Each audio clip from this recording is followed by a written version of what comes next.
Good afternoon. It's a rainy, crummy afternoon in Connecticut, so what better thing to do than play with handguns. So today I want to show you a new purchase. I finally found the gun I've been looking for a few months now, and that firearm is the Mosin Nagant Model 1895 revolver. This is a fairly unusual gun. I'll talk a little bit about it, and then we'll take it out to the range and shoot it. And I'll put a clip in the video here, or a caption in the video to show you. If you want to just skip ahead and go look at the shooting part, and you're bored by all the statistics and handling and all that, you can go do that. So anyway, this is the 1895 Nagant. This one is in fairly good shape. I found this at a small curio shop and gun store that I stop by every month or so, and the guy happened to have it, so I snapped it up. Basically, these guns were made, this is a model 1895, and it was, this particular firearm was made in 1943. The date is stamped in the gun under the factory mark, and this is a Izhevsk factory mark. I'm sure I'm pronouncing that terribly, but it's Izhevsk. And it also has one other interesting mark on it, and that's a square box with the line through it. And that square box with a line through it indicates that it is a post-World War II Soviet rebuilt marking. So this gun has been rebuilt post World War II, and that also would explain why it has the Bakelite grips instead of the wooden grips that originally came with the firearm. When these were refurbished, they generally went to the Bakelite grips. The gun is very unusual because it has a gas block system in it that I'll show you in a minute. First, I'll show you how to do a basic takedown on it, and then I'll show you how to that system works. So right now, because I went to the range actually before I recorded this, I actually have some rounds in the firearm, and what I want to show you is how you actually get the rounds out. Now, this is a single action, double action pistol, but the cylinder does not swing out. There's no crane, so it unloads like a standard single action pistol does. So basically what you would do is you open the loading gate here, as I've just done, and then this pin, even though it looks like this should be the pin that holds the cylinder in, this is actually not the pin that holds the cylinder in. This is actually an extractor. So what you do is you give this pin a quarter to a half a spin and slide it out, and you'll see that there's a, get it close enough so you can see it, you'll see that there is a groove cut in it, and that groove is because this flat piece is actually a spring, the flat piece under this screw head here, that has a hook in it that hooks into this groove and keeps the pin from capturing. So in order to get it out, you give it a turn to get it away from the hook, and then you can pull it out. Then this whole part of the gun, this shroud, actually spins.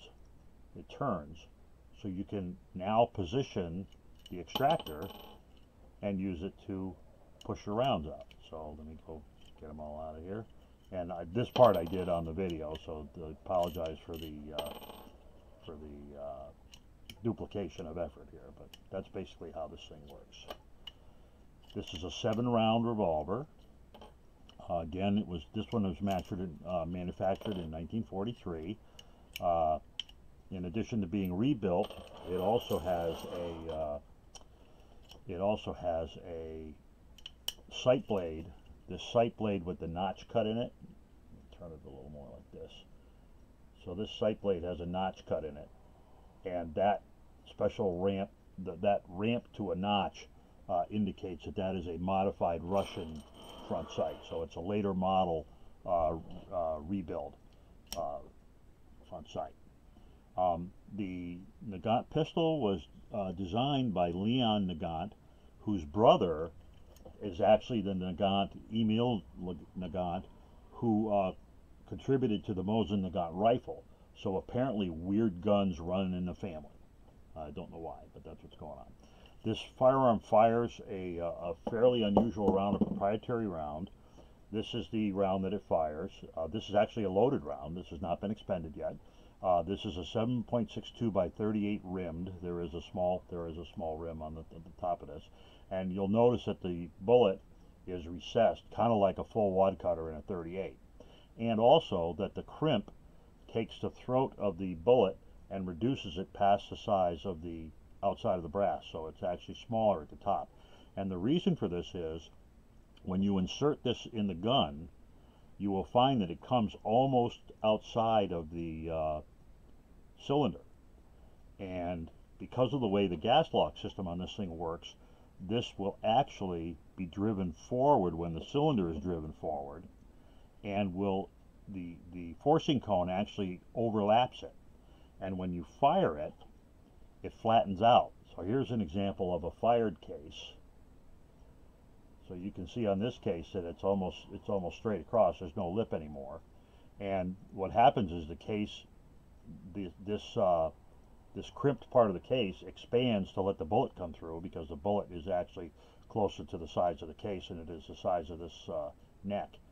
And that lets the bullet come through and also forces the case into the forcing cone, and that actually produces a gas seal which seals the gun from back to front.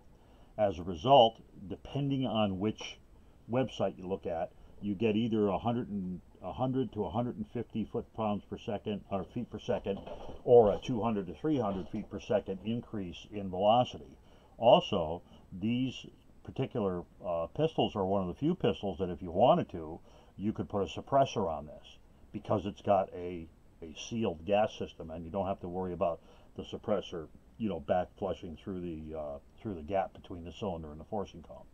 So that's a fairly interesting little thing about the gun. So to take it down for cleaning, basically you give the extractor pin a turn and you pull it all the way out. Then you rotate the collar, and you probably can't see it in this picture. Maybe you can, but there's a let me adjust my camera here. So you can probably see right here there's a little alignment notch, and there's a alignment notch on the collar. So you line up those two notches, and once you've lined up those two notches, you can now come back to the front of the pistol and pull out this little guide pin, which is the actual pin that keeps the, of course I said you can pull it out, now I can't get it out. Don't have it quite right. Okay, so you pull out this guide pin. This is actually the pin that holds the cylinder in place, and this little stepped part is the part, let me get it where you can see it. This little stepped part is the part that actually goes into the back of the firearm. So you pull that out, you drop the loading gate, and you can pull the cylinder. Pretty normal cylinder. You know, it's got the standard little flutes there for the hand to push up to rotate the cylinder. But you'll notice that instead of being countersunk on this side for the rimmed cartridge, it's countersunk on this side. And the countersinking on this thing allows the forcing cone, when this thing comes forward, it allows you to cover the forcing cone. And if I put a round in the cylinder, you can see the round comes all the way out to the edge of the cylinder. It's very close to the edge of the cylinder. And the forcing cone would go over it, and when the round fires, it actually makes a seal between the cylinder and the barrel of the gun. So that's basically how that works. This is a spring-loaded. This little piece on the nose here is actually spring-loaded, and that's because while the gun is operating, it actually jams the thing forward. So to reassemble it, you position this, you squeeze the little nose of the cylinder so you can get it in there, which was something that took me a while to figure out. You drop the pin back in place that holds the cylinder in place. You swing the extractor rod assembly over, stick it in, and give this a twist, which locks this pin in place so it doesn't fall out while you have the gun. Slap the loading gate up, and you're ready to go. So the other unusual part of this gun, let me see if you're going to be able to see it. When you cock this, and if you pay attention in the range video, you can actually see this happening.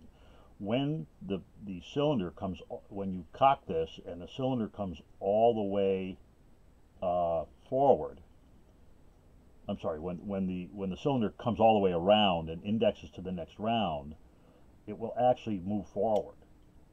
So see right there, it moved forward, and now the forcing cone is actually inside that relief cut in the front of the cylinder, and that's what makes the gas system lock up. So every time you fire this, the cylinder starts backwards, but then as soon as you get to the point where it locks up, it moves forward and engages the forcing cone. Okay, so that was basically all. I think all I wanted to tell you about this gun. We got the gas system and all that stuff. This guy unfortunately does have import marks on it. So whoever had it before, I'm sorry, whoever imported it, which was somebody in Seville, Illinois, RG something or other in Seville, Illinois, they stamped a new serial number on it, and they did put an importer's set of markings on it. However, they didn't do it in a spot that screwed up any of the other markings. So all the other proof marks and manufacturing marks are on here, and this is actually the original serial number of the gun. And these are 2 Cyrillic characters, and on this particular gun it's followed by 3 numbers. So this is actually truly the serial number of the gun, but most everybody uses that I've seen that transferred this particular weapon has used the serial number that was stamped by the importer on the import marks. So that's basically how the gun hangs together. I'm not going to do a full strip on it, obviously, but let's take it to the range and shoot it and show you how it goes. This is Cycle Camp, and we're here at my local range, and we're getting ready to shoot the Mosin Nagant pistol, the Model 1895. Just as a reminder, this is the round that goes in that pistol. It's a very unusual little round, 7.62 by 38 millimeter, and the way the front of it is made, it goes all the way through the cylinder, and it actually locks up into the forcing cone as part of the operation of the gun. So we're going to just take a couple of pops with it to see how the gun operates. I've taken the gun apart and cleaned it and checked it out. It seems okay. So we'll throw a couple rounds in there, and we'll grab the gun and run a few and see what happens. It's kind of a rainy day today here at the range, so you can probably hear you might be hearing some of the larger drops of rain bouncing off the tin. I'm luckily in a covered enclosure, but hopefully you'll hear those. And we'll see what happens. So again, it's a seven round cylinder in this thing, and we'll take a few and we'll see what happens. I'm going to shoot the gun single action because I'm trying to understand where it prints. So let's take a few and see what happens. And before I do that, I better put my ears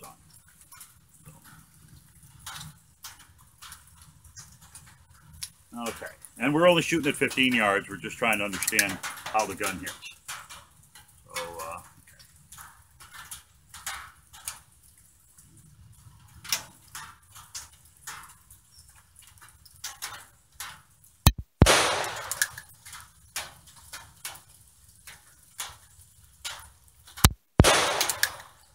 Fires pretty well.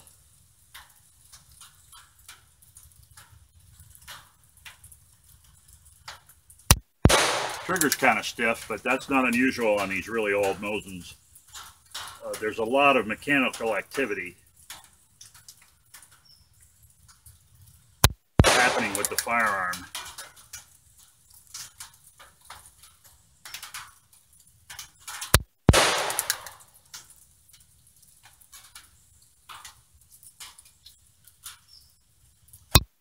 I'm holding at point of aim. A fairly large target. I think that's 7. Okay, that's 7. Okay, so let's take a run down and see where we hit with it. I can't really see them from here. I think they're all over the place, but we'll see what happens. So let me just grab the camera off the stand, and we'll take a quick walk down and see where things are hitting. Oh yeah, it's wicked high. Okay. But they didn't group too badly. So here are our, I don't know if you can see that. Let me change the camera orientation. Hi there, I had to change the camera orientation and so I could see what I was pointing at here. So you can see that they all went high. I got one fairly good little group here and kind of around the outside with that. Of course, I've never fired the gun before, and it was kind of dirty. So, I mean, not dirty from a cleaning perspective, but dirty. It had a little bit of fouling in the barrel that I couldn't get out with a brush. So I don't know where the rest of those went. So now I'm going to go back and try it again at with double action instead of single action. And instead of, I was aiming right for point of aim and it shot pretty high. So I'll probably drop down and do the pumpkin on the post thing, and we'll see what happens. So let's walk back to our little shooting stand and see what happens.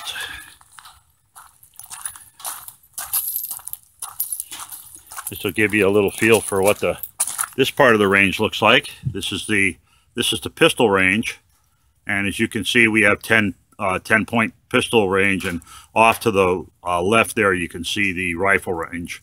There's a couple of targets on the rifle range at 50 yards, and there's a couple set up at 100. And on the pistol range, there's a nice covering over the top of the pistol range, so when it's shitty weather, you can still shoot, and it's not too bad. So we shall see. But anyway, let's throw this back on here. I'm going to shut the camera off for a second and change the orientation again so I can see what I'm filming. And we'll try it with the double action. Okay, so we got the camera started back up again. I haven't unloaded the gun yet. I don't recall if I did this I haven't actually done the tabletop discussion of this yet. I actually have this backwards and I'm doing the range session first. So I'm going to manipulate the gun so I can get the rounds out of it. So that involves moving this this pin out and then rotating the collar so that the pin can be used as an extraction pin. And so I'll drop the loading gate, and now I can reach the rounds to pull them out with the extractor. They're very long rounds, and unless you catch them right on the edge of the round, you can't push them free of the cylinder. You can knock them back a ½ inch or so, about that much, but you can't actually get them all the way out of the gun. So I'm sure a person who is really familiar with one of these could probably do a better job, but hey, that's okay. All right, so then we swing the mechanism back, close the pin, give it the quarter turn to lock it so it doesn't come free, and now we'll throw a couple more in. 1, 2, 3, 4, 5, 6, and 7. Okay. There we go. All right, so we'll try this double action now. It's got an incredibly stiff double action, so we'll see what happens.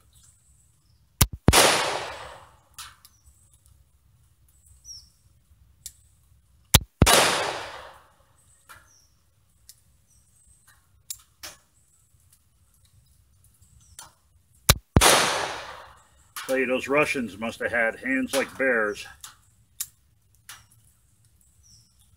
Fire one of these things, you can see how I'm struggling with it.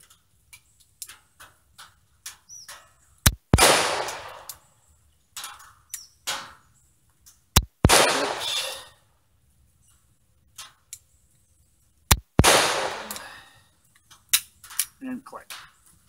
Okay, so open it up. We'll open the loading gate to make the gun safe. We'll take another walk out there and see how we did.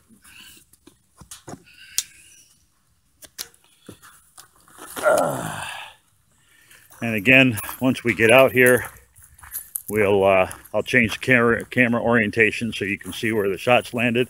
Oh, that was a much better little group and stuff. Let's take a look. So let me shut the camera off. Okay, so we have our camera back online again. Here's our first group, as you recall. 1, 2, 3, 4, 5, 6, 7. And here's our second group. 1, 2, 3, 4, 5, 6, 7. So Not great, but not considering how I had to struggle to pull that stupid thing, is not bad. I was actually aiming right about here, so that it looks like it's pretty consistent how high up it's shooting. I don't believe the gun has adjustable sights. Certainly, since it's shooting high, there's not much you could do about it. You'd have to replace the front sight blade in order to get it any better. But anyway, so that's the Mosin Nagant. It shot pretty well. I'm pretty happy with it for an old gun. It seemed to work pretty well. So thanks a lot, and we'll recap when we get back to the ranch and see what happens.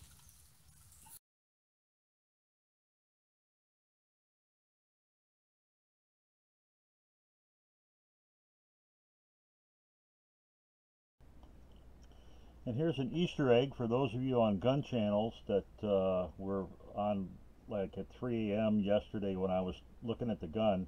I just wanted to show that the shooting the gun and then cleaning it again really did clean a lot of the crud out from under the lands of the rifling. You can see the rifling in this firearm is very strong. There is a little bit of mild pitting in the lands, but it really cleaned up much better than it was last night. So thanks for sticking around, guys. Bye bye.